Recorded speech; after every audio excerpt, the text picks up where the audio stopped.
ከእግዚአብሔር ጸልየን ስለምንቀበለው በረከት በጣም ብዙ አትጨነቁ። ከእግዚአብሔር ፊት ቆማችሁ ለመናገር መብቃት እሱ ራሱ በረከት ስለሆነ እሱ ራሱ መታደል ስለሆነ እሱ ራሱ እኛ አላወቅንበትም እንጂ የተሸፈነ ከእግዚአብሔር ጋር የምናገኘው ትልቅ በረከት ነው። ብዙዎች በጸሎቶቻቸውም ራሱ በነገራችን ላይ የእግዚአብሔርን ድምጽ መስማት በሚፈልጉበት ብዙዎች በጸሎታቸው ላይ ከእግዚአብሔር ጋር መነጋገር በሚናፍቁበት ልክ በጸሎታቸው ሰዓት ከእግዚአብሔር ፊት መቆማቸው ራሱ እኮ በረከት መሆኑን ይረሳሉ። ምክንያቱም እሱ ፊት ማንም የሚቆም እኮ የለም። ክርስቲያኖች ንጽህና ኖሮት ቅድስና ኖሮት እንኳን ያሉ ቅዱሳን መላእክት እንኳን እኮ ካላቸው 6 ክንፍ 2ቱን ክንፋቸው ነገራቸውን እኮ ነው የሚሸፍኑበት። ካንተ ፊት ማን ሊቆም ይችላል ብሎ እና እኛ ኃጢአተኞቹ የምንሸፍንበት ክንፍ እንኳን ባይኖረን በፍጹም በትህትና ራሳችን ዝቅ እንኳን እኮ አድርገን ካንተ ፊት ለመቆም መፈቀዱ ራሱ እኮ የማይገባን ነውና ተመስገን ማለት እኮ አለብን። ለምንሰማው የእግዚአብሔር ቃል ለምናዳምጠውም ጭምር የእርሱ መለኮታዊ የሆነ ጥሪ ክርስቲያኖች የምንፈልገውን ከማግኘታችንና ስጠን ብለን ከመለመናችን አስቀድመን ብንችል እናመስግነው። እግዚአብሔር የተገባን ስላልሆንን ቃሉን በምንሰማበት ጆሮአችን ብዙ ነገር አድምጠን እርሱን ለማየት በምንናፍቀው አይናችን ብዙ ነገር እኮ ተመልክተን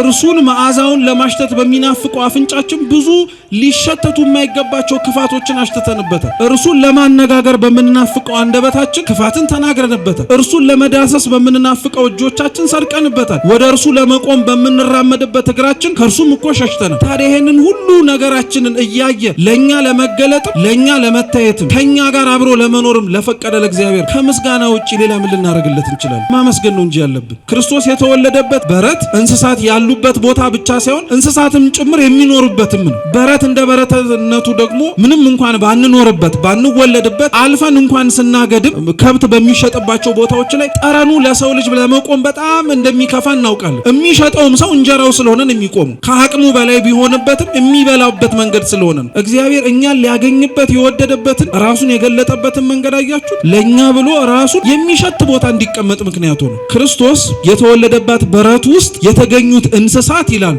ሽታቸውንና የመጸዳዳታቸውን ክርፋት ሳይጸየፈው በልጅነት አንደበቱ ቁጭ ብሎ የእናቱን ጡት እስኪያገኝ ሲያለቅስ ስታዩት አድንቁ ይላል። የእንስሳቱን ጠረን እንዳልተጸየፈ ሁሉ እግዚአብሔር የእናንተንም የኃጢአት ክርፋት ጠረናችሁን ሳይጸየፈው ነው መካከላችሁ የተገለጠው ይላል። እንደ እግዚአብሔር ቅዱስ ፈቃድ ዛሬ በሚኖረን የትምህርት ቆይታ በዮሐንስ ወንጌል ምዕራፍ 2 ከቁጥር 1 ጀምሮ ተጽፎ በሚገኘው በቃና ዘገሊላ የሰርግ ቤት ታሪክ መነሻነት ነው የምንማረው።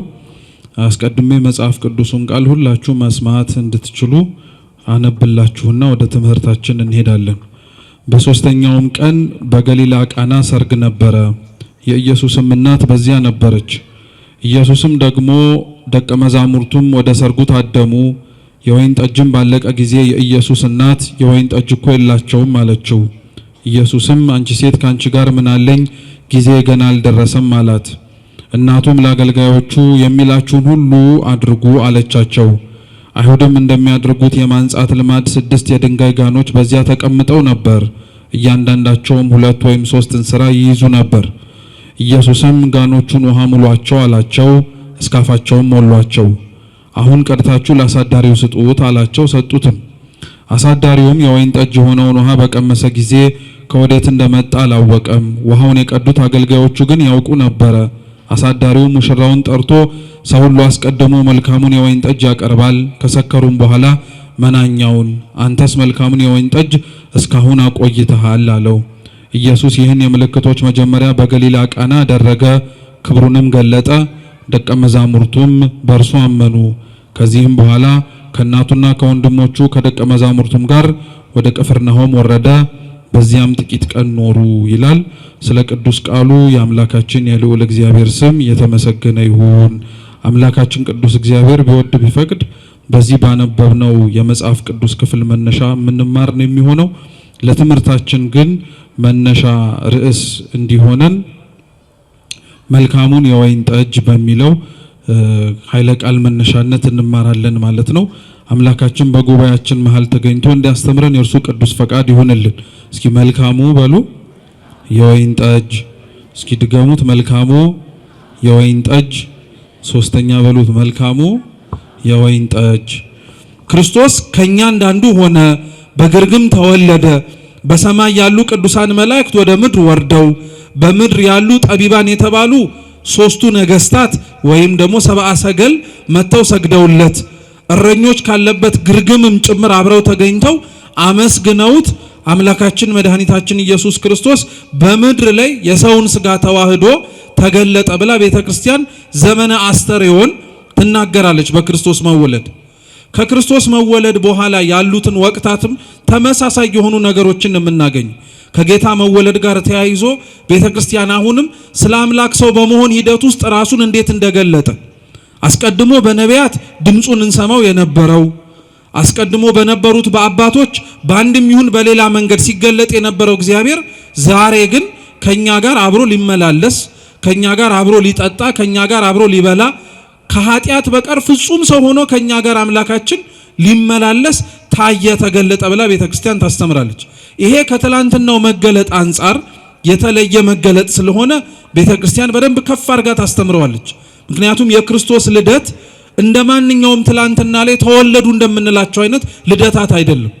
አባታችን አባ ጊዮርጊስ ዘጋስጫ የክርስቶስን ልደት ሁሉም ምእመናን ወይንም ደግሞ ክርስቲያኖች ራሱ ሊሰጡት የሚገባውን ክብር መረዳት እንዲኖራቸው 4 ልደታት አሉ ብሎ ያስተምራል። ስንት ልደት? 4 ልደታት አሉ። የመጀመሪያው ልደት ይላል አባ ጊዮርጊስ የአዳም ከምድር መገኘት ነው ይላል። የአዳም ከምድር መገኘት የመጀመሪያው የሰው ልጅ ፍጥረት ማለት ነው። ከምድር አፈር እግዚአብሔር አምላክ ሲያበጀው ሲያዘጋጀው በዛ አይነት መንገድ ለመፈጠር አዳም ብቸኛ ነው። ከሱ በኋላ ከምድር አፈር የተበጀ ሰው አናውቅ። ሰው ብዙ ተባዙ በሚለው የእግዚአብሔር ቃል ኪዳን መሰረትነት ወንድ ከሴት በሩካቤ ሥጋ እየተገናኘ በእግዚአብሔር ፈቃድ ጸንሶ ይወልዳል እንጂ የአዳምን ልደት አባ ጊዮርጊስ የመጀመሪያው ልደት ነው ይሏል። ከህቱም ከሆነ ከዛ በፊትም ጭምር ምንም አይነት ሰው አስገኝት አማታቀው መሬት አዳምን በማስገኘት የመጀመሪያ ልደት ናቸው ነው ይላል። ሁለተኛው ልደት ደግሞ የሚለው የሔዋንን ከአዳም ጎን መገኘት ነው። እስኪ ሔዋን በሉ ከአዳም ጎን መገኘት። ይሄም ልደት ያልተደገመ ልደት ነው።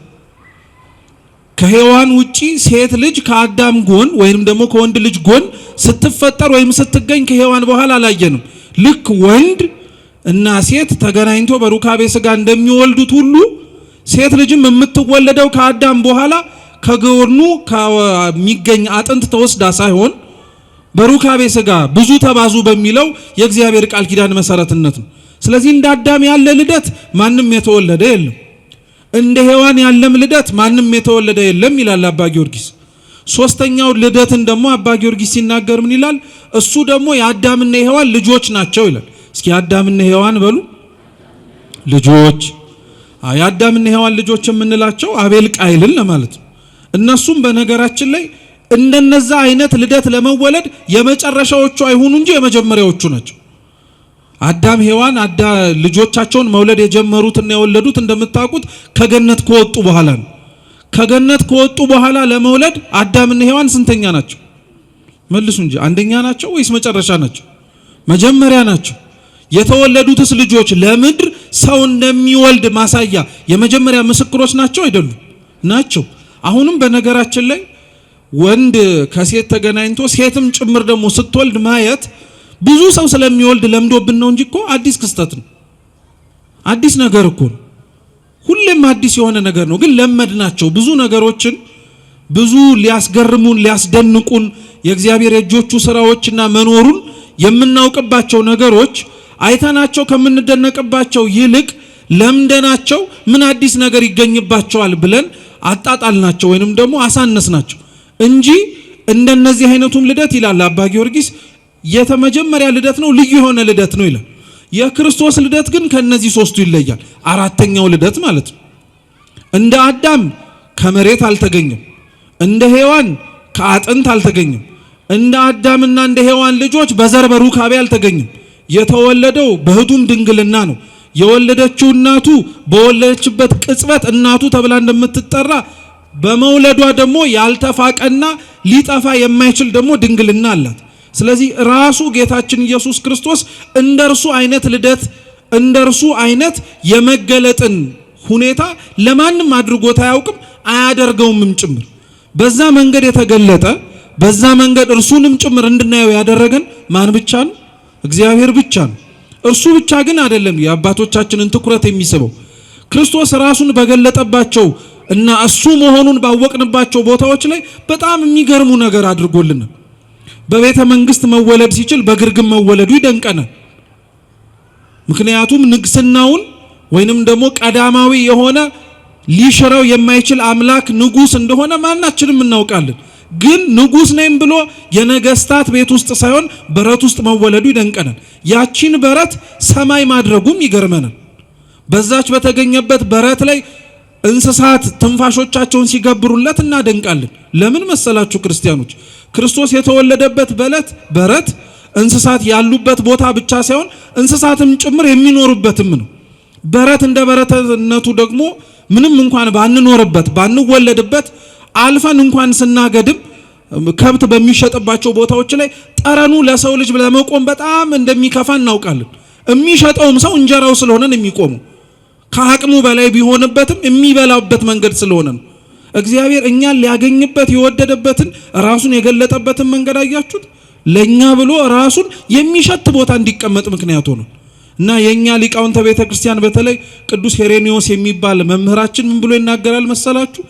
ክርስቶስ የተወለደባት በረት ውስጥ የተገኙት እንስሳት ይላሉ ሽታቸውንና የመጸዳዳታቸውን ክርፋት ሳይጸየፈው በልጅነት አንደበቱ ቁጭ ብሎ የእናቱን ጡት እስኪያገኝ ሲያለቅስ ስታዩት አድንቁ ይላል። የእንስሳቱን ጠረን እንዳልተጸየፈ ሁሉ እግዚአብሔር የእናንተንም የኃጢአት ክርፋት ጠረናችሁን ሳይጸየፈው ነው መካከላችሁ የተገለጠው ይላል። እንዲህ አይነቱ መገለጥ ከሱ ውጪ ሌላ ያደረገልን ነገር የለም፣ ሌላም የፈጸመልን የለም። ስለዚህ የክርስቶስ መገለጥ እንዲሁ ሰው ሆነ ብለን በሰው መካከል ተመላለሰ ብለን ስንናገረው የአረፍተ ነገሩ ማነስ ክርስቲያኖች ጉዳዩን ትልቅ እንደሆነ ልንዘነጋው የሚያስችል ነገር መሆን የለበት። ከክርስቶስ ከሰውነቱ ወይንም ደግሞ ከውልደቱ በኋላ ያለው ትልቁ መገለጥ ደግሞ በመጠመቁ ራሱን ዝቅ አድርጎ በትህትና የተመለከትንበት፣ በመጠመቁ የኛን የልጅነት ጥምቀት የመሰረተበት፣ በመጠመቁ ከምንም በላይ የዕዳ ደብዳቤያችንን ያጠፋበት፣ በመጠመቁ ጌታችን መድኃኒታችን ኢየሱስ ክርስቶስ እርሱ ብቻ ሳይሆን የባህሪ አባቱን ድምፅ ለመስማት የባህሪ ሕይወቱ የሆነው እግዚአብሔር መንፈስ ቅዱስንም ጭምር በርግብ አምሳል ተገልጦ እንድናየው ምክንያት ሆኖልናል። ይሄም ቀላል መገለጥ አይደለም። በነገራችን ላይ አባቶቻችን የሶስቱንም አካላት በሰሙነ ጥምቀት ወይንም ደግሞ ክርስቶስ ሲጠመቅ የተገለጡበትን መንገድ በተለያየ መንገድ ያስተምሩበታል።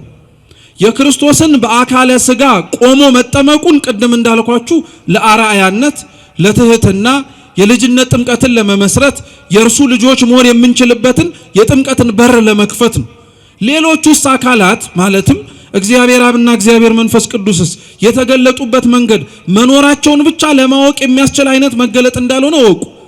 የእግዚአብሔር አብ አካሉን ብቻ ሳይሆን ድምጹን ብቻ ነበር የሰማን የነበር። በደመና ላይ ሆኖ ድምጹን የሰማነው የምወደው ልጄ ይህ ነው እርሱን ምን አርጉት የሚል ስሙት የሚል ድምጹን ብቻ መስማታችንን ሊቃውንት ምን ይላሉ? እግዚአብሔር አምላክም ቢገለጥም እንኳን በባህሪው ግን ማንም ላለማየቱ ምስክር እንዲሆን እግዚአብሔር አብ አካሉን ሳይሆን ድምጹን ብቻ እንድንሰማ አረገናል። ሶስቱም በሚታይ አካላት ተገልጦ ቢሆን ኖሮ አይተን ጨረስን ብለን እንዳንሰናከል ተገልጦ ተፈጸመ የእግዚአብሔር ሥራ ብለን ሌላ እግዚአብሔር ሊያሳየን የሚችለውን ራሱን ሊያመላክተን የሚችለውን ነገር አበቃ ብለን እንዳንቀመጥ እየሰማችሁ ነው። እግዚአብሔር መንፈስ ቅዱስ በአንጻሩ ደግሞ በርግብ አምሳል ነው የተገለጠው። የርግቡን መገለጥ ከብዙ ሊቃውንተ ቤተ ክርስቲያን አንዱ ብቻ ያለውን ልንገራችሁ።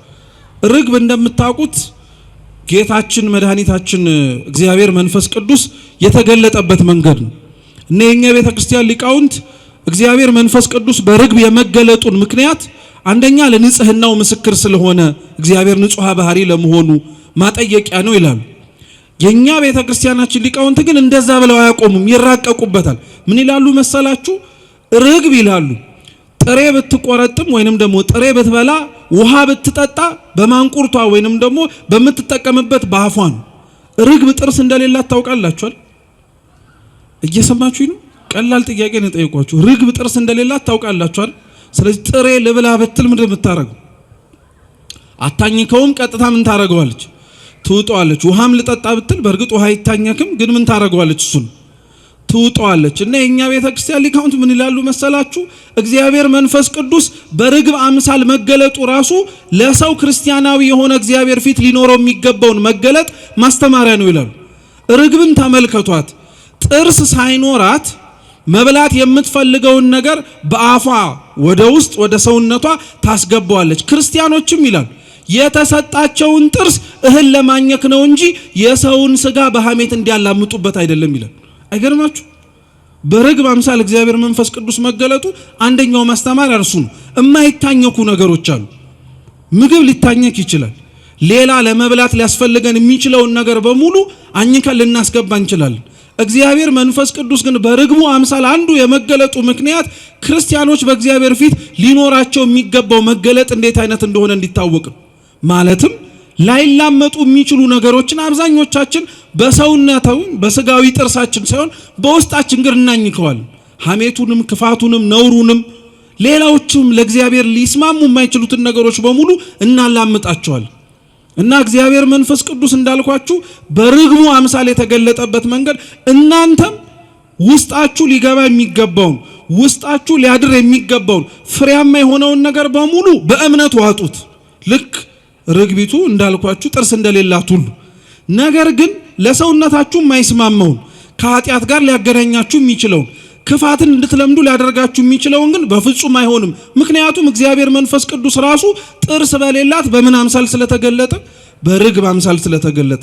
እንዲህ አይነቱን መገለጥ እግዚአብሔር ለሁላችን ይስጠን። በእግዚአብሔር ፊት ክርስቲያኖች እሱ እኛ ፊት እንዴት እንደሚገለጥልን ብቻ ሳይሆን መጨነቅ ያለብን እኛ እግዚአብሔር ፊት እንዴት ብለን መገለጥ እንዳለብንም ቁጭ ብለን መነጋገር፣ ማሰብ፣ መጸለይም ጭምር አለብን። ብዙዎች እግዚአብሔር እንዲታያቸው ይፈልጋሉ። እውነት ነው። ማን እርሱን አለማየት የሚፈልጋል? እውነት ነው። ብዙዎች እግዚአብሔርን ለማየት ሱባኤ ይገባሉ፣ ጸሎት ይጸልያሉ። የሚችሉትን በአቅማቸው ከእግዚአብሔር ጋር ለመተያየትና ልክ በመጽሐፈ ቅዳሴያችን ቅዳሴ ማርያም እንደሚናገረው ገጽ በገጽ ነቢያት እንደተነጋገሩት እንደዛ ፊት ለፊት ቢያነጋግሩት ይመኛሉ። መርሳት ግን የሌለብን ክርስቲያኖች እግዚአብሔርን እንየው ባልንበት ቅጽበት ውስጥ እኛም ለእግዚአብሔር እንዴት እንደምንታይ ማወቅ አለብን። እግዚአብሔር እኮ የሚታየውና የሚገለጠውም ጭምር የሚታይና የሚገለጥ ማንነት ላላቸው ሰዎች እኮ ነው። ከዛ ውጪ በመጽሐፍ ቅዱስ ላይ ራሱን ማንነቱን ቅዱሳን መላእክቱ ሌሎቹንም ጭምር ለማይገባቸው ሰዎች እንኳን ተገልጠው ብትመለከቱ ማስተማሪያ ስለሆነ ነው። እግዚአብሔር ለማይገባቸው ሰዎች ድምጹን፣ እግዚአብሔር ለማይገባቸው ሰዎች ቅዱሳን መላእክቱን፣ እግዚአብሔር ለማይገባቸው ሰዎች ቅዱሳኑን ጭምር እንዲታዩ እንዲገለጡ የሚያደርገው አንደኛ ሩሩሃ ባህሪ ስለሆነ ነው። ቸር ስለሆነ ነው። የማንም ነፍስ እንዲጠፋ ስለማይፈልግ ነው። በዚህ መገለጥና በዚህ መታየት ውስጥ እንዲመለሱ እንዲስተካከሉ ወደ መንገድ እንዲገቡ የፈለጋቸው ነፍሳት ስላሉ ነው። ሁለተኛው እግዚአብሔር መሐሪ ብቻ ስለሆነ ሳይሆን እውነተኛ ፈራጅም ጭምር እንደሆነ እንድናውቅ ነው። ለሚያምኑት ሰዎች አድልቶ እየታየ ድምጹን እያሰማ ከዛም በላይ ያደረገ ለማያምኑት ሰዎች ግን ለመኖሩ እንኳን ጥርጣሬ እስኪሰማቸው ድረስ ቸል ቢላቸውና ዝም ቢላቸው እውነትም እግዚአብሔር የታይቶንና የትስ ተመልክተነው በምን መልኩ መኖሩንስ አውቀነው ነው እንድናምነው የምንገደደው ብለው መንገድ እንዳይሳሳቱ ብሎ እግዚአብሔር በአንድም ይሁን በሌላ ምክንያት ጽድቅ ባይኖራቸው እንኳን ስለ ነፍሳቸው ስለሚራራ እውነተኛ ፈራጅ ስለሆነ ሊገለጥ ይችላል። እየሰማችሁ ነው። ለኛ እግዚአብሔር ግን እንዴት እንደሚገለጥልን ግን ጠንቅቀን ማወቅ አለብን። አምነን በቤተ መቅደሱ ለተሰበሰብን ሕጉንም ሰምተን እናደርገዋለን ብለን አብረን ለመኖር ለፈለግን ሰዎች እውነቴን ነው የምላችሁ ጸሎታችን በሙሉ እግዚአብሔርን ታየን ብቻ መሆን የለበትም። እግዚአብሔር ፊት እንድንታይም መጸለይ አለብን። እግዚአብሔር ያያቸው ሰዎች የተመለከታቸው ሰዎች ቅዱሳት መጻሕፍት ላይ እኮ በበረከት የተጎበኙ ናቸው። በበረከት የታደሉ ናቸው። ከምንም በላይ ከእግዚአብሔር ከምትቀበሉት በረከት በላይ እርሱን ራሱ ድምጹንና ቃሉን መስማት ከእርሱ ጋር ፊት ለፊት ቆሞ ራሱ መታየት የሚበልጥ በረከት አለ እንዴ ክርስቲያኖች? የለም እኮ። እውነት ለመናገር ከእግዚአብሔር ጸልየን ስለምንቀበለው በረከት በጣም ብዙ አትጨነቁ። ከእግዚአብሔር ፊት ቆማችሁ ለመናገር መብቃት ራሱ እሱ ራሱ በረከት ስለሆነ እሱ ራሱ መታደል ስለሆነ እሱ ራሱ እኛ አላወቅንበትም እንጂ የተሸፈነ ከእግዚአብሔር ጋር የምናገኘው ትልቅ በረከት ነው። ብዙዎች በጸሎቶቻቸውም ራሱ በነገራችን ላይ የእግዚአብሔርን ድምጽ መስማት በሚፈልጉበት ብዙዎች በጸሎታቸው ላይ ከእግዚአብሔር ጋር መነጋገር በሚናፍቁበት ልክ በጸሎታቸው ሰዓት ከእግዚአብሔር ፊት መቆማቸው ራሱ እኮ በረከት መሆኑን ይረሳሉ። ምክንያቱም እሱ ፊት ማንም የሚቆም እኮ የለም። ክርስቲያኖች ንጽህና ኖሮት ቅድስና ኖሮት እንኳን ያሉ ቅዱሳን መላእክት እንኳን እኮ ካላቸው 6 ክንፍ 2ቱን ክንፋቸው እግራቸውን እኮ ነው የሚሸፍኑበት። ካንተ ፊት ማን ሊቆም ይችላል ብለው እና እኛ ኃጢአተኞቹ የምንሸፍንበት ክንፍ እንኳን ባይኖረን በፍጹም በትህትና ራሳችን ዝቅ እንኳን እኮ አድርገን ካንተ ፊት ለመቆም መፈቀዱ ራሱ እኮ የማይገባን ነውና ተመስገን ማለት እኮ አለብን። ለምንሰማው የእግዚአብሔር ቃል ለምናዳምጠውም ጭምር የእርሱ መለኮታዊ የሆነ ጥሪ ክርስቲያኖች የምንፈልገውን ከማግኘታችንና ስጠን ብለን ከመለመናችን አስቀድመን ብንችል እናመስግነው እግዚአብሔር። የተገባን ስላልሆንን ቃሉን በምንሰማበት ጆሮአችን ብዙ ነገር አድምጠናል። እርሱን ለማየት በምንናፍቀው አይናችን ብዙ ነገር እኮ ተመልክተናል። እርሱን መዓዛውን ለማሽተት በሚናፍቀው አፍንጫችን ብዙ ሊሸተቱ የማይገባቸው ክፋቶችን አሽተተንበታል። እርሱን ለማነጋገር በምንናፍቀው አንደበታችን ክፋትን ተናግረንበታል። እርሱን ለመዳሰስ በምንናፍቀው እጆቻችን ሰርቀንበታል። ወደ እርሱ ለመቆም በምንራመድበት እግራችን ከእርሱም እኮ ሸሽተናል። ታዲያ ይሄንን ሁሉ ነገራችንን እያየ ለኛ ለመገለጥም ለኛ ለመታየትም ከኛ ጋር አብሮ ለመኖርም ለፈቀደ ለእግዚአብሔር ከምስጋና ውጪ ሌላ ምን ልናደርግለት እንችላለን? ማመስገን ነው እንጂ ያለብን። እኛም በአንጻሩ ደግሞ እንዲህ አድርጎ ከነ ችግራችን ለታየልን አምላክ ደግሞ እኛም ከነ ችግራችን ከመገለጥም ባለፈ ራሳችንንም ማስተካከለን መገኘት ያስፈልግልን። ምክንያቱም እግዚአብሔርን ማየቱ ትልቅ የሆነ የሰው ልጆች ተስፋ፣ ትልቅ የሆነ የሰው ልጆችም የመጨረሻችን ምኞት ነው። የምንጾመው፣ የምንጸልየው፣ የምንሰግደው፣ የምንመጸውተው ቤተ መቅደስ ውስጥ የአምላክን ቅዱስ ሥጋና ክቡር ደም ንስሐ ተቀብለን ቀኖናችንን ፈጽመን የምናኝከው የምናስገባው ወደ ውስጣችንም ጭምር እንዲዋሃደን የምናደርገው ለምንድን ነው? በፍጻሜው ከእርሱ ጋር ለመኖር አይደለም? በፍጻሜው ሥጋውን የበላነውን ደሙን የጠጣነውን አምላካችንን በላይ በሰማያት ለመመልከት አይደል እንዴ? ታዲያ ልታዩት የምትናፍቁትን እግዚአብሔር ለማየት እንደሚናፍቅ ሰው መኖር ነው እንጂ ያለብን።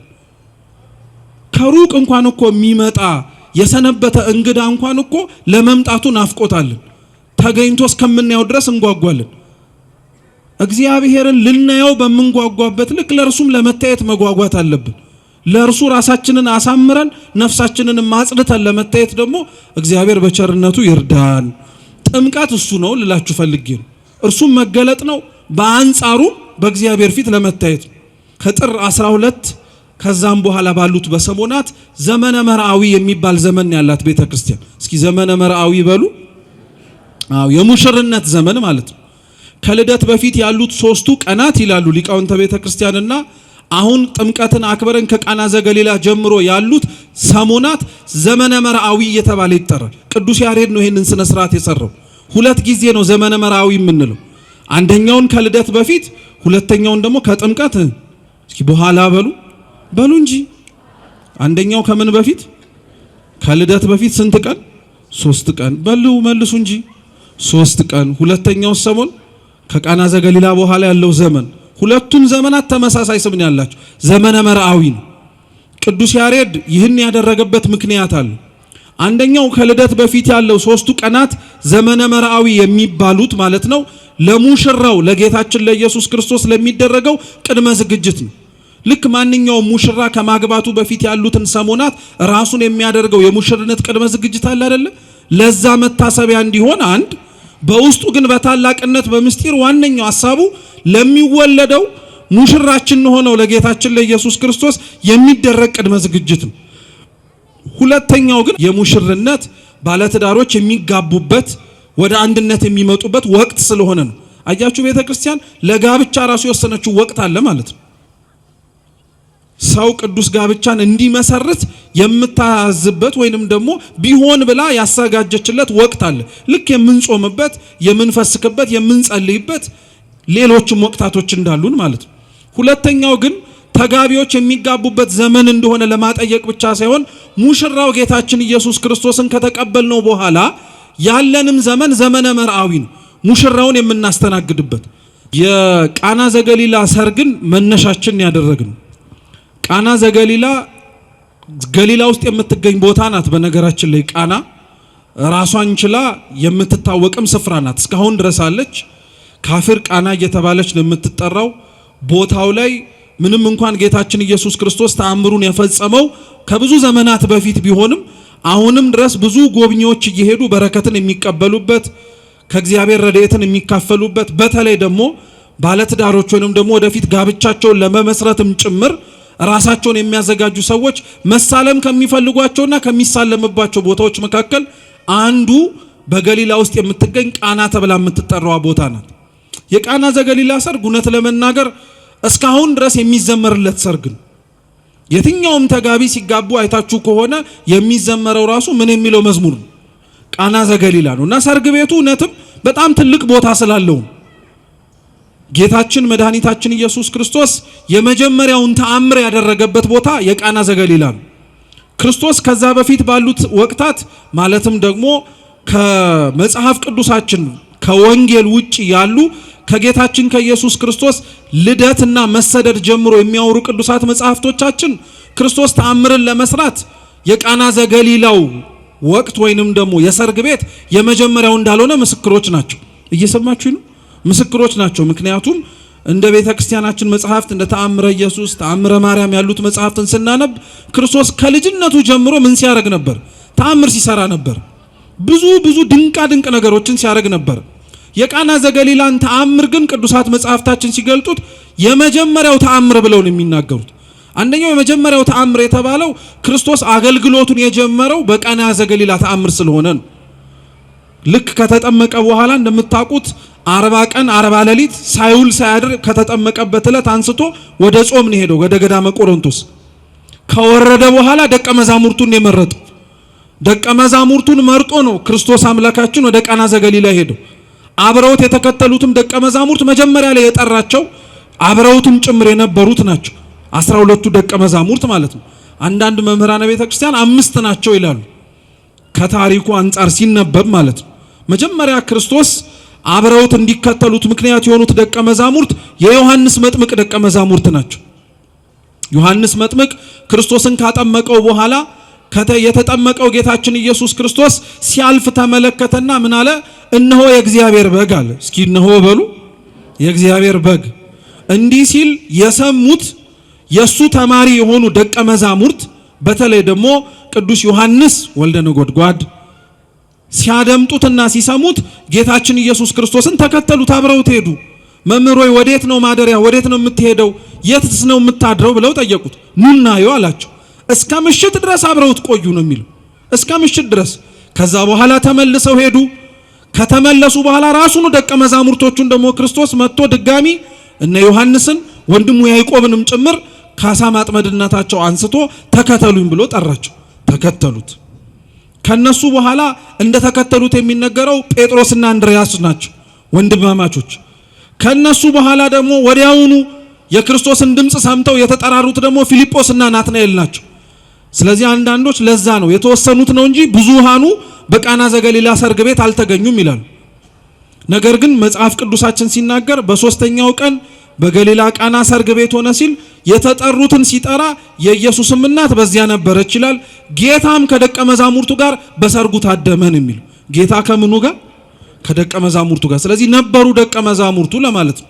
የመጀመሪያው ተአምር ግን የሚያሰኘው እንዳልኳችሁ ለምንድን ነው? የኛ መተርጉማን የዮሐንስ ወንጌል ምዕራፍ 2ን ሲተረጉሙ የመጀመሪያ ተአምር የሚለውን ታላቅ ተአምር ብለው ነው የተረጉሙት። ምን ተአምር? ታላቅ ተአምር። እውነት ለመናገር ክርስቶስ የውሃውን ወደ ወይን ጠጅ ከመለወጡ ባሻገር በምድር ላይ የሰራቸው ታላላቅ ተአምራት አሉ የሉ?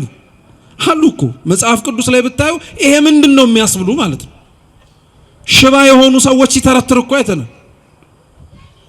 ሽባ የሆኑ ሰዎች ሲተረትር አይተናል። ጎባጣ ሲያቀና ተመልክተናል። ርኩሳት መናፍስት የያዛቸውንም ሰዎችም ጭምር ሲያላቅቃቸው ተመልክተናል። ነፃ ሲያወጣቸው፣ የሚጥል በሽታ ይዟቸው ሲንገላቱ የነበሩ ብዙ ሰዎችን ከልጅነታቸው ጀምሮ ደንቆሮ ዲዳ የነበሩ ሰዎችን ሲፈውስ አይተናል። ይሄ እንኳን አይግረማችሁሽ። ምንም አይነት የአይን ምልክት የሌለበትን ሰው እኮ ዓለም ከመፈጠሩ ጀምሮ እንዲህ ያደረገ አልሰማንም እስኪባል ድረስ ክርስቶስ እኮ በምራቁ ትፍ ብሎ ጭቃ አብኩቶ በሰሊሆም መጠመቂያ ሂድና ታጠብሎት አይኑን አብሮቶለታል። እነዚህን ሁሉ ስትመለከቱ እና ምኑ ነው ውሃውን ወደ ወይን ጠጅ መለወጡ በጣም ትልቅ ተአምር የሚያስብለው ብለን እንጠይቅ ያደርገን። ጉዳዩ ክርስቲያኖች ውሃውን ወደ ወይን ጠጅ የመለወጥ ጉዳይ ብቻ ስላልሆነ ነው። ክርስቶስ በዛ ሰርግ ቤት ውስጥ ታዳሚ ሆኖ ተገኝቶ በሰርግ ቤት ውስጥ የፈጸመውና ያደረገው ተአምር ውሃን ወደ ወይን ጠጅ መለወጥ ብቻ አይደለም። አንደኛ የነቢያት የትንቢታቸው ፍጻሜ እርሱ እንደሆነ አሳይቷቸዋል። በምስጢር ሲነበብ እንደሰማችሁት ከሆነ ሰርገኞቹ ደግሰው ወይኑንም ጭምር አዘጋጅተው ይቆይልን ያሉት ለተወሰኑ ቀናት ነበር። እንደ ድሮ ከሆነ ሰርግ 7 ቀን 8 ቀን ከዛም በላይ ሊሰነብት ይችላል። ስለዚህ እነሱ እንዳሰቡት የማንጻት ስርዓቱን ምክንያት አድርገው 7 ድንጋይ የሆኑ ወይንም ደግሞ በጣም ከፍተኛ የሆኑ ድንጋዮችን ወይንም ደግሞ ወይን የሚቀመጥባቸውን ዕቃ ጋኖች አዘጋጅተው ነበር። አሁንም ሲነበብ እንደሰማችሁት እያንዳንዱ ጋን ይላል። እየሰማችሁ ነው? እያንዳንዱ ጋን ወይ 2 ወይ 3 እንስራ ይዛል ይላል። እያንዳንዱ ጋን ወይ 2 ወይ 3 እንስራ ይዛል ይላል። ጥሩ። አሁን ልብ ብላችሁ ስሙ። 6 ጋኖች ናቸው ያሉት። ስንት ጋኖች? በሉ መልሱ እንጂ 6 ጋን ያለው እያንዳንዱ ስንት ይዛል? ወይ 2 ወይ ስንት? እሺ ጥሩ። 6 ጋን ያለው እያንዳንዱ ወይ 2 ወይ 3 ይዛል። 6 ጋን ኖሮት እያንዳንዱ 2 እያንዳንዱ 3 ሲይዝ ይላሉ የኛ የቤተክርስቲያናችን ሊቃውንት ማለት ነው። በእያንዳንዱ በጋኑ ውስጥ የሚማሩት ትምህርት አለ ይላል። አንደኛው 6 ጋኖች መኖራቸው ከዛ እያንዳንዱ ጋን ውስጥ ደግሞ የሚጨመሩት ራሳቸውን የቻሉ ወይንም ደግሞ ይችላቸዋል ተብሎ የተነገሩት ደግሞ ማሰሮዎች አሉ። እና ቤተክርስቲያናችን ሊቃውንት ቁጥሮቹን እየደመሩ አንዱን ለ12ቱ ነቢያት ምሳሌ ነው ይሉበታል። ለስንቱ ነቢያት?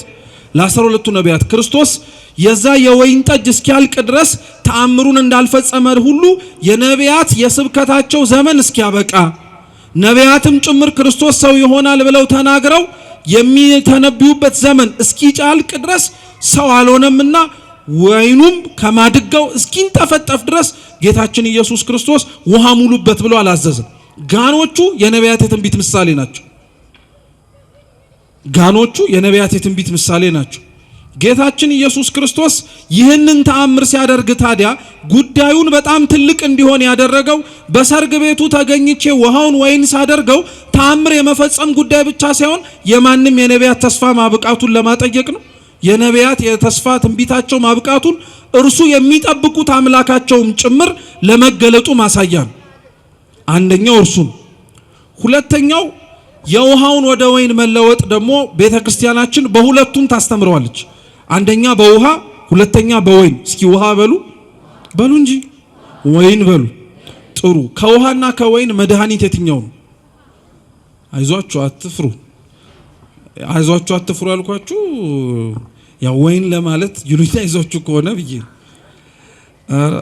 ወይን አሉ። እሺ መድኃኒቱ የትኛው ነው? ውሃ መድኃኒት ነው አይደለም? ሲጀመር ቆይ እና ውሃ መድኃኒት ነው። እንደውም የምታወቁ ከሆነ ራሱ በጣም ጽኑ ራስ ምታት እንኳን ለሚይዘው ሰው መድኃኒት ከመውሰዱ በፊት መጀመሪያ ምን ጠጣን የሚባል ውሃ በደንብ ጠጣን የሚባል ሰውነት ድርቀት ሲሰማው ሊመጣ የሚችል በሽታ ሊሆን ስለሚችል ማለት ነው። በአንጻሩ ደግሞ ቅዱሳት መጽሐፍት ላይ ቅዱስ ጳውሎስ ለመንፈስ ቅዱስ ልጁ ለቅዱስ ጢሞቴዎስ ለሆዱ ቁርጠት ጥቂት የወይን ጠጅ ደግሞ እንዲጠጣበትም ጭምር ነግሮታል። የወይን ጠጅ ራሱ በጥቂቱ እንዲጠጣ የነገረው ለሆድ ቁርጠት ወይም ለባክቴሪያ መድኃኒት እንደሆነ ስለሚታወቅ ነው። ልብ ብላችሁ ስሙ። ክርስቶስ ውሃውን ወደ ምንድን የለወጠው? ወደ ወይን። ውሃ መድኃኒት ነው እናውቃለን፣ ወይንም መድኃኒት ነው እናውቃለን። የወይኑ መድኃኒትነት ግን ለሆድ ቁርጠት ነው፣ ወደ ሆዳችሁ ለሚገባው ለሚያጠፋው ነገር በሙሉ ማለት ነው። እና የኛ ቤተክርስቲያን ሊቃውንት ምን ብለው ያስተምራሉ መሰላችሁ? ክርስቶስ ውሃውን ወደ ወይን ሲለውጠው በቀደመው ጊዜ ላይ ሊፈውስ የሚችሉ ብዙ መንገዶችን በነቢያቱ ሲያደርግ ነበር። ማለትም ደግሞ ከእውነተኛው አምላክ ሰው ሆኖ ከሰጠን ከስጋውና ከደሙ በፊት የሚደረጉ ሰው ተስፋ እንዳይቆርጥ የሚደረጉ ፈውሶች ነበሩ። የታመሙት ሊድኑ ይችላሉ፣ የቆሰሉት ሊፈወሱ ይችላሉ፣ ጠላቶቻቸውን ሊያሸንፉ ይችላሉ። ነገር ግን ያ ሁሉ ተስፋ ነበር። እውነተኛው ክርስቶስ ሰው ሆኖ ከመጣ በኋላ ለሚያደርግላቸው ነገር በሙሉ ማመላከቻ እንዲሆን ነበር። ውሃው እሱ ነው ይላሉ። ልክ ክርስቶስ ውሃውን ካስቀዳቸው በኋላ ግን ወደ ምንነት ነው የለወጠው? ወደ ወይንነት ሊለው። እስካሁን ስትፈወሱ የነበረው ፈውስ፣ እስካሁን ስትድኑ የነበረበት ድህነት፣ እስካሁን ስትጎበኙ የነበረው መጎብኘት የበለጠ አዲስ የሆነ መጎብኘት ሰጣችሁ። ለሆድ ቁርጠት ጢሞቴዎስ ጠጣው የተባለውን ወይን አይደለ የማያሰክረውን እውነተኛውን ደም ሰጧችኋል። አያችሁ፣ ከውሃው ከኦሪቱ የሚበልጥ ወይን የሐዲስ ኪዳኑ ፈውስን ሰጠን ማለት ነው። ሰርግ ቤት ውስጥ ያለውን የመጀመሪያውን ተአምር አባቶቻችን ታላቅ ተአምር ነው የሚሉት ለዚህ ነው። ይሄንንም ነው ቤተክርስቲያን በቃና ዘገሊላ ሰርግ ላይ ብዙ ሰዎችም ጭምር ትኩረት የሚሰጡት ሰርግ ቤቱን ነው። እውነት ነው፣ ሰርግ ቤቱ በጣም ትኩረት ይሰጠዋል። በሰርግ ቤት ውስጥ የተፈጸመው ተአምር ግን እስካሁን ድረስ የሚዘመርለት እስካሁን ድረስ ከፍ ያለ ቦታ ቤተክርስቲያን ውስጥ ተሰጥቶ ከክርስቶስ በዓላት ውስጥ ከንዑሳን ውስጥ እንኳን ተጨምሮ የሚከበርበት ዋነኛው ምክንያት እዛ ውስጥ የተደረገችው ድርጊት ያለቀ የወይን ጠጅን የመቀየር ጉዳይ ብቻ ወይም የመሙላት ጉዳይ ብቻ አይደለም። ጌታችን መድኃኒታችን ኢየሱስ ክርስቶስ በኋላ ላይ ለሚሰጠን ለደሙ ምሳሌ እንዲሆን አድርጎ ነው ሰርግ ቤቱን ያዘጋጀው። ለዛ ነው በነገራችን ላይ አስተውላችሁ ሰምታችሁ ከሆነ ሥርዓተ ቅዳሴ ከመግባታችን በፊት ካህናተ ቤተ ክርስቲያን በሥርዓተ ቅዳሴው ቀኖና መሰረት እንዲያነቧቸው ከታዘዙ ምንባባቶች መካከል ገጽ 6 ላይ የሚነበብ ምንባብ አለ። በሰርግ ቤት ተገኝቶ የራሱን ስጋና ደም ሰጥቶ ቡልሉኝ ጠጡልኝ ያለ ሙሽራ ከእርሱ ከክርስቶስ ውጭ የታውቃላችሁ ያለ ይነገራል። እውነት ነው። ሰርግ ቤት ገብተን ሙሽራው ሜንጦ ላይ ተንጠልጥሎ አይተነው አናውቅም። ብሉኝ ብሎ ደሙንም ቀርቶ ጠጡት ብሎ አናውቅም በፍጹም። ሰርግ ቤት በተባለች በቤተ ክርስቲያን ውስጥ ግን ሙሽራ የተባለው ክርስቶስ ግን ያን ያደረገው ያቺ ሰርግ ቤትም ዋጋ የምንሰጣት ለዛ ነው። ዘመነ መርዓዊም የምንለው ለዛ ነው። እውነተኛ ሙሽርነት በነገራችን ላይ ክርስቲያኖች እውነተኛ በእግዚአብሔር ፊት የተመሰገነ ሙሽርነት እንዲሁ ከምናደርገው ወይንም ደግሞ ወንዶችና ሴቶች የሚያደርጉትን ጋብቻ ብቻ ሳይሆን ለነፍስ የሚደረግ መታጨት ወይንም ደግሞ ለክርስቶስ የሚደረግ ተገዥነትም ጭምር ነው።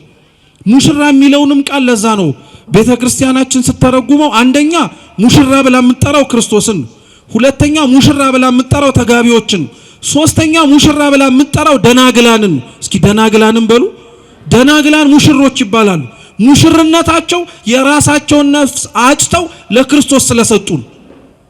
ሙሽራቸው እርሱ ነው፣ የሚያዛቸው እርሱ ነው፣ ሁሉንም ሁኑ የሚላቸው እርሱ ነው። ልክ ቅዱስ ጳውሎስ የኤፌሶን መልእክቱ ምዕራፍ 5 ላይ ሚስቶች ሆይ ለባሎቻችሁ ምን አድርጉ ብሎ ተናግሮ ታዘዙ ብሎ ተናግሮ፣ እንደዚህ ሁሉ ያላገቡ ደናግላን ራሳቸውን በድንግልና አስገዝተው በምንኩስና በንጽህና በቅድስና ንጽ ጠብቄ እኖራለሁ ካሉ የታጩት ለእግዚአብሔር ነው።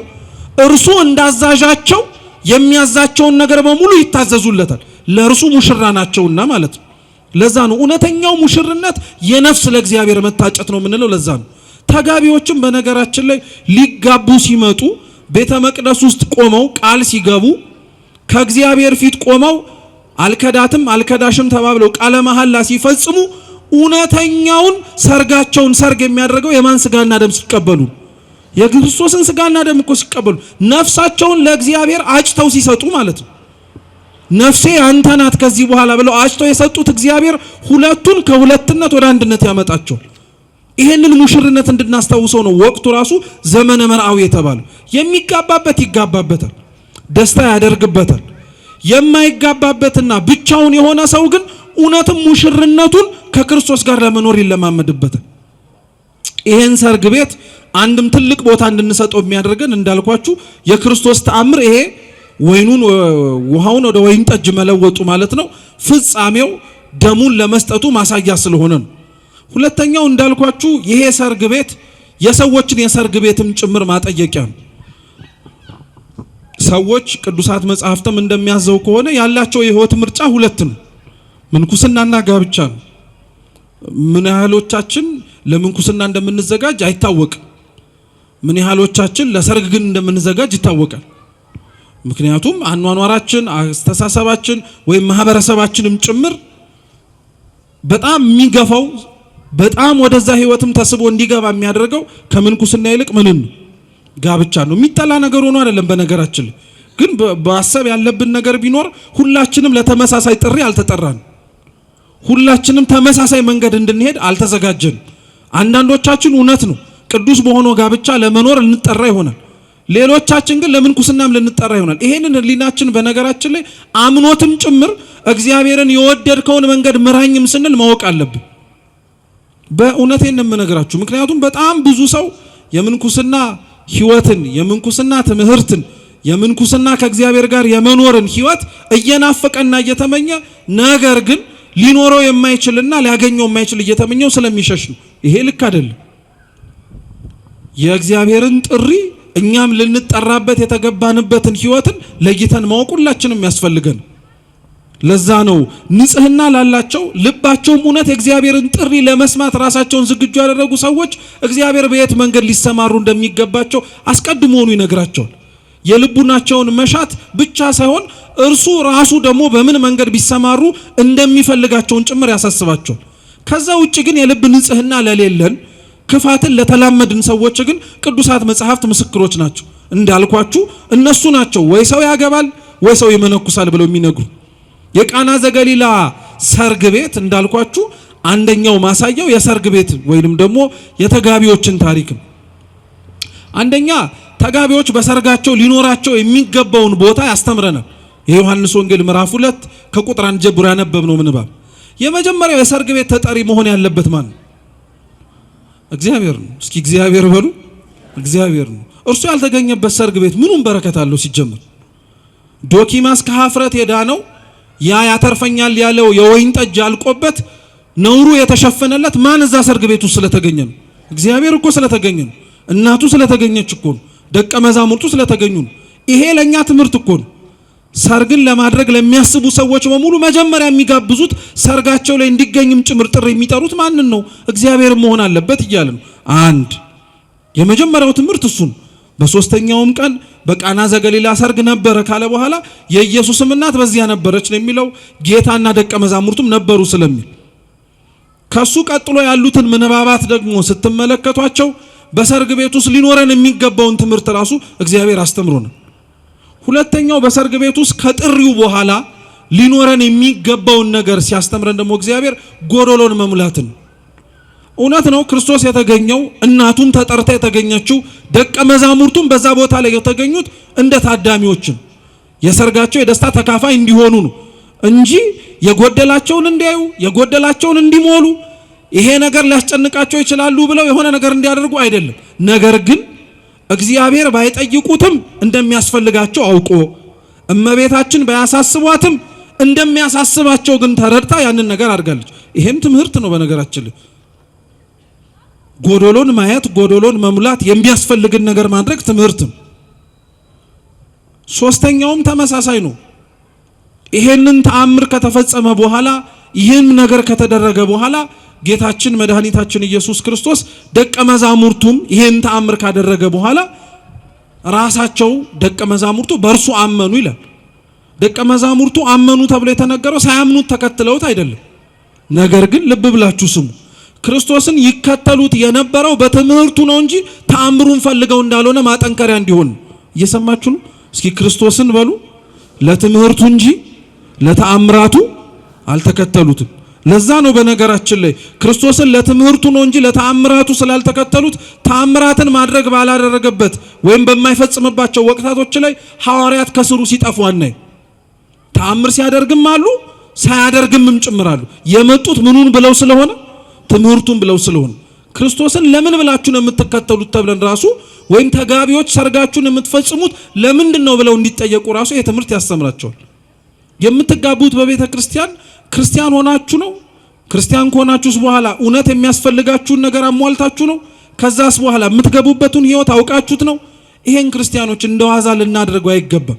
የሚቆርቡ ምእመናን ለሚቆርቡት ቅዱስ ስጋና ክቡር ደም የሚያደርጉትን የትምህርትና የቅድመ ዝግጅቶች በሙሉ ተጋቢዎችም ሊያደርጉት ያስፈልጋል። ምክንያቱም እግዚአብሔር በእነሱ ህይወት ሊገለጥ ምክንያት እየሆነ ነው።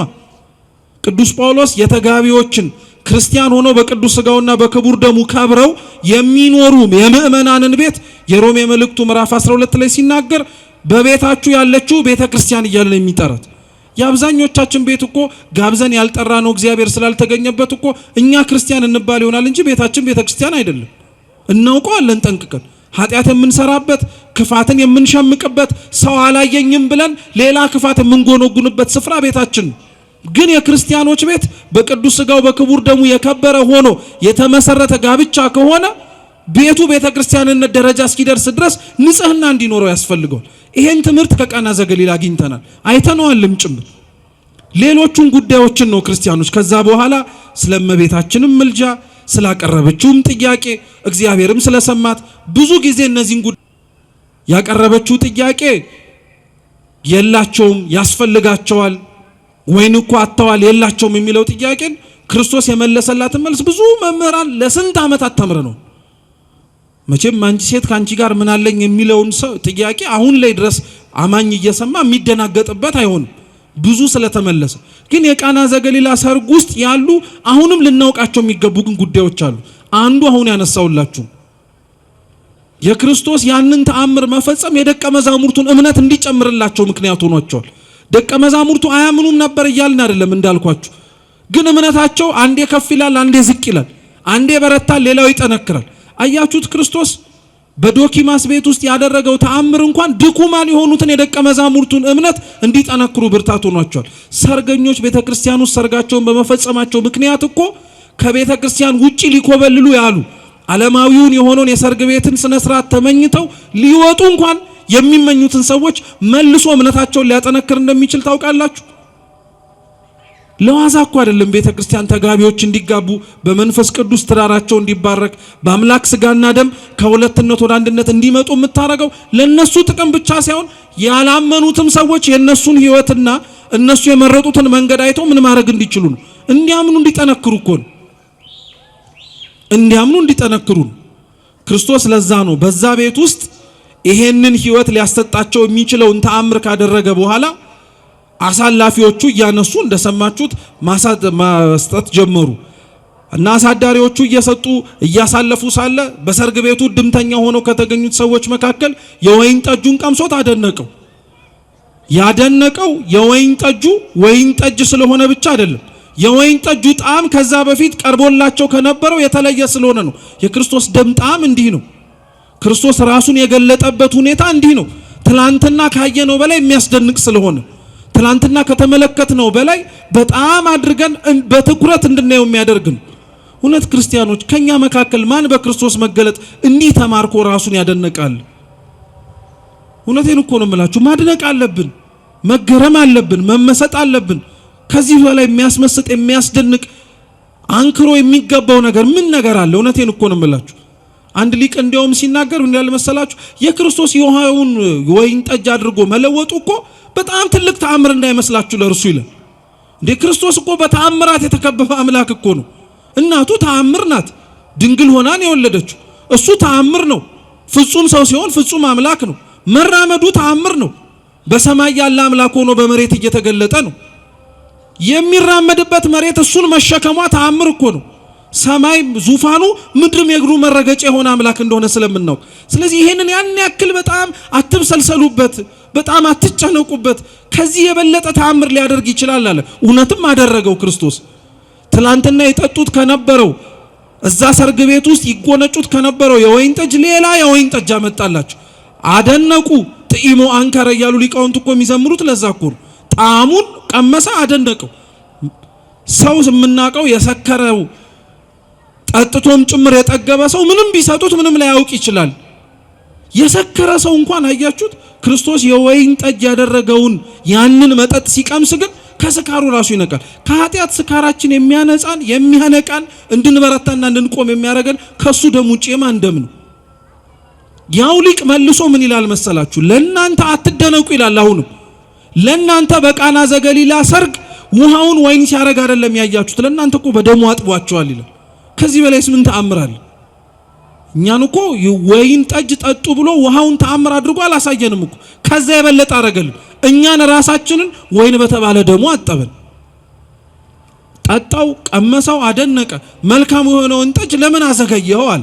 ክርስቶስ ራሱን ያዘገየበት እኮ ምክንያት አለ። በነገራችን 5500 ዘመን በሙሉ ሰው ሲያለቅስ ሲያነባ መውረድ መወለዱን ሲማጸን ለምን የዘገየ ይመስላችኋል? ሳይሰማ ሳያደምጥ መኖሩ እንዳለ ሁሉ እንዳልኖረ እስኪሰማቸውና ቀቢጸ ተስፋ ደረጃ እስኪደርሱ ነው? አይደለም እኮ። እግዚአብሔር ሊገለጥበትና መልካም የወይን ጠጅ የተባለ ደሙን ሊያሳያቸው የሚችለው ምሬቱን ማወቅ ሲችሉ። ለዛ ነው የኛም ሊቃውንተ ቤተክርስቲያን ይናገራሉ። አምላክ ሰው የሆነበት ዘመን ማለት የኃጢአት ጽዋ ሞልቶ ጫፍ የደረሰበት ዘመን ነው። በቃ ምንም አይነት በደል አልሰራንም እንዳይባል ሰርተን በሙሉ ከጨረስን በኋላ ምንም ልንሰራው የምንችለው ጽድቅ እንደሌለ ሲታወቅ አዲስ ህይወት እንድንጀምር ነው ያደረገ። አዲስ ማንነት እንድንጀምር ነው ያደረገ። ያንን ነው ክርስቲያኖች ትኩረት ማድረግ ያለብን። ይሄንን የነገርኳችሁን ነገር ነው ቁጭ ብለን ማሰብ መቻል ያለብን። የክርስቶስ መልካም የሆነው ጠጅ የዘገየው ኃጢአታችን በሙሉ እስኪያበቃ ድረስ ነው። ያ ማለት አሁንም የምንሰራውን ኃጢአት እንቀጥል ጫፉን እስከምናገኘው ድረስ እንበርታበት ለማለት አይደለም። ግን ሊመረን ያስፈልጋል በደላችን። በቃ ያሳለፍነው የበደልና የክፋት ዘመን ሊያሳቅቀን ያስፈልጋል። ያንን ምሬታችንን ያንን አሳቆን አንገዳግዶ ሊደፋን ያለውን ኃጢአታችንን እውነትም ሊሽርልን ሊያጠፋልን ቀምሰነው ከድንዛዜያችን ሊያነቃን የሚችለው መልካም የወይን ጠጅ የተባለው የማን ደም ብቻ ነው? የክርስቶስ ደም ብቻ ነው። ሌላ ምንም ነገር የለው። እርሱን ነው እንድናውቀውም ጭምር የፈለገው። አሳላፊዎቹ አይተው ያወቁት እርሱ የሚጠጣውም ሰው ከነበረበትና ካለበት ስካር ነቅቶ እንዴት እስካሁን ድረስ ዘገየብን ብሎ እንዲደነቅ ያደረገው። እስኪ አሁን አስቡት። እስካሁን ካከበርናቸው የዘመነ አስተርእዮ ክብረ በዓላት ላይ መልካሙን የወይን ጠጅ የተባለውን ደሙን ለመጎንጨት የታደልነው ስንቶቻችን ነን? እናውቀዋለን እኮ ክርስቲያኖች። በዓላችንን አክብረን ታቦታቶቻችንን ወደ መንበረ ክብራቸው ከመለስን በኋላ እኛ የምንጎነጨው ይጠፋናል እንዴ? የምንገኝበት ቦታ እውነት መልካም የወይን ጠጅ አለበት ተብሎ የተጠራው የክርስቶስ ደም የክርስቶስ ሥጋ ያለበት ቤተ መቅደስ ውስጥ ነው እንዴ? እስካሁን መናኛው ላይ እኮ ነን እኛ ያለን። በቃ እስካሁን መናኛው ላይ ነው።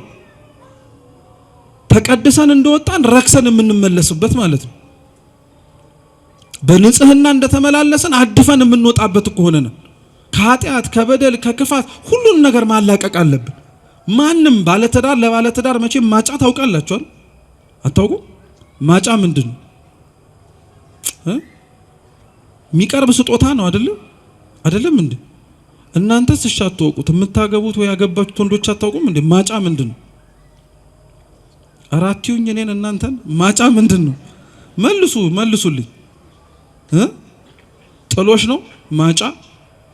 እሺ ማጫና ጥሎሽ በነገራችን ላይ ሁለቱም ይለያያሉ። አንዱ የሚቀርበው ለሚስት ነው አይደል? ሁለተኛው የሚቀርበው ደግሞ ለሚስት ምኖችን ቤተሰቦች የሚቀርብ ነው። ብቻ ግን ክርስቶስን እናንተና እኔን ሁላችንንም አጭቶናል። ያጨን ደግሞ በሚጠፋ ወርቅና ብር አይደለም፣ በስጋና ደሙ አፍስሶልን ቆርሶልን ማለት ነው። ስለዚህ ዘመነ መራዊ እርሱን አስበነበት እንድንል ነውና መልካሙ የወይን ጠጅ የተባለው ክርስቶስ ያጫችሁ ክርስቶስ ወደ እርሱ መቅረብ እንድትችሉ ነፍሳችሁን የተቤዠበት ነፃ ያወጣበት ደሙ ያንን መቀበል እንድንችል አምላካችን ልዑል እግዚአብሔር ይርዳን። የቃና ዘገሊላ ሰርግ ተአምሩን ሁሉንም ነገር ላደረገ ለአምላካችን ልዑል እግዚአብሔር ስሙ የተመሰገነ ይሁን። ከምንም በላይ ተአምሩን ሁሌም እንዳይረሳ የሚያደርገው የውሃውን ወደ ወይን ጠጅ መለወጥ እንደሆነ ሁሉ እግዚአብሔር ወደ እርሱ እንዳንቀርብ ያደረገንን ወደ እርሱ እንዳንጠጋ ያደረገንን ከእርሱ ርቀን ኮብልለን እንድንኖር ያደረገንን ባዶነታችንን ይምላልን፣ ውሃችንን ወደ ወይን ጠጅ ይለውጥልን። የሰማነውን በልቡናችን ሰሌዳ ይጻፍልን።